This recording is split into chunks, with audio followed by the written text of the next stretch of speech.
யோசுவா, நானும் என்னுடைய வீட்டாரும் கர்த்தரையே சேவிப்போம் என்றான். அதுபோல ஒவ்வொருவரும் அவரவர் மனைவிகளோடு பிள்ளைகளோடு வாழ்கிற பொழுது வாழ்வது நாம் மட்டுமல்ல, நம்மோடு நம்முடைய தேவனும் ஜீவிக்கிறார்.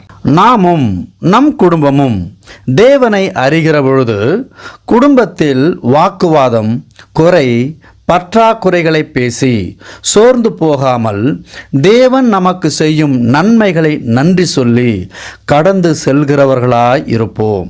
இந்த செயல்கள் நம் வாழ்க்கையில் கவலை தருவதற்கு பதிலாக சமாதானம் தருகிறதாக இருக்கிறது. ஏற்ற காலத்தில் நம்மை தூக்கி நிறுத்தி கர்த்தர் ஆசீர்வாதத்தை உணர செய்கிறவராகவும் இருக்கிறார். இதோ கர்த்தருக்கு பயப்படுகிற மனுஷன் இவ்விதமாய் ஆசீர்வதிக்கப்படுவான்.